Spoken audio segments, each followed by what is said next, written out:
Doctor साहब यहाँ से एक मिथ हमने तोड़नी है और ये सदियों से चली आ रही है और इसके बारे में अगर आप बात करेंगी तो ऑब्वियसली लोग सुनेंगे भी और समझेंगे भी उसको। एक लड़की का कैरेक्टर जो है ना वो फर्स्ट नाइट को रिवील हो जाता है either through virginity and all that, वो ब्लीडिंग, वो सारा सिलसिला। मुझे ये बताएं कि ये मिथ कितने हद तक ठीक है और बहुत सारे घराने जो हैं वो इस वजह से इवन 7 दिनों में उनकी डाइवोर्स हुई कि तुम तो फिजिकल हो चुकी हो पहले किसी के साथ, और लड़की वाकई कस्में वगैरह उठाती है, ये मामलात करती है, बट उसकी वर्जिनिटी टूट जाती है। तो इसके बारे में आप क्या कहेंगे? अच्छा, ये बहुत बड़ा मिथ है कि जी औरत की वर्जिनिटी जो है उसकी फर्स्ट नाइट जो है ब्लीडिंग डिटरमाइन करती है। ये बहुत बड़ा मिथ है, इसमें कोई सच्चाई इस तरह से नहीं है। बल्कि अब तो वाइट बेडशीट्स बिछाई जाती हैं एंड हाँ, पूरा उसका इंतजाम किया जाता है। हाँ जी, एग्जैक्टली, बहुत सारे मुस्लिम कंट्रीज शायद आपकी नजर से भी गुजरा हो, दे सेलिब्रेटेड बिल्कुल बड़े उससे।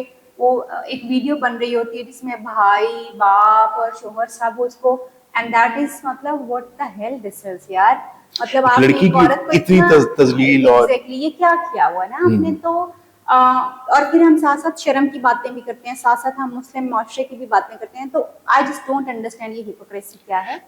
तो वर्जिनिटी का कोई ताल्लुक जो है वो फर्स्ट नाइट ब्लीडिंग से नहीं है। इसके बारे में बहुत सारी मेरी वीडियोस अपनी भी मौजूद हैं मेरे पास, मेरे ही चैनल के ऊपर, मेरे पेज के ऊपर मौलानास की, फीमेल मौलमा की और मेल, आपने बहुत सारे इंटरव्यूज पॉडकास्ट किए उसके ऊपर पर्टिकुलरली, क्योंकि ये सवाल बहुत ज्यादा आता है, उनकी राय भी मेरे पेज के ऊपर मौजूद है कि क्या इस्लाम में वर्जिनिटी का कोई कॉन्सेप्ट जो है वो ब्लड से है, मुंसलिक है। तो दिस इज नॉट।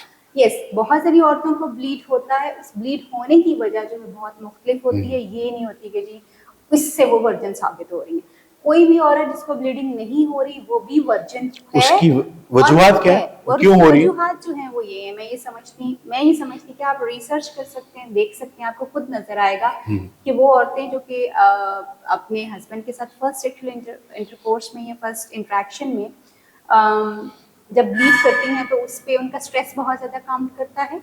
स्ट्रेस बहुत ज़्यादा होती हैं औरतें, यूजली औरतों को पीरियड्स पहले हो जाते हैं, जब उनकी शादी करीब होती है इतनी ज़्यादा स्ट्रेस्ड होती हैं कि पीरियड्स हो जाते हैं।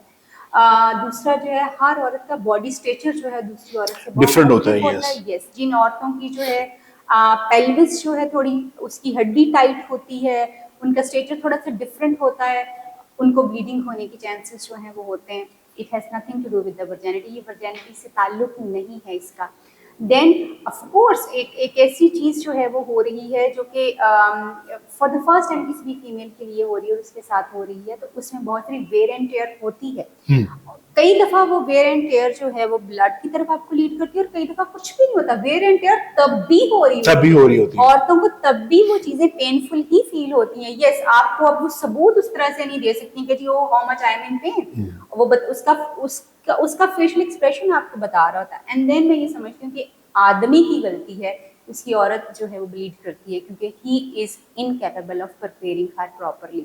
उसको डी स्ट्रेस करने में नाकाम है, वो उसको प्रिपेयर करने में वो नाकाम है, इसलिए जो है उसकी औरत इतने स्ट्रेस में चली जाती है। और उसके ऊपर ये भी स्ट्रेस है कि मैं अगर ब्लीड ना की तो मेरा कैरेक्टर क्वेश्चन हो बिल्कुल जाएगा। होगा। तो ये बहुत सारे रीजंस हैं ब्लीडिंग के होने की, वर्जिनिटी का इसके साथ कोई ताल्लुक नहीं।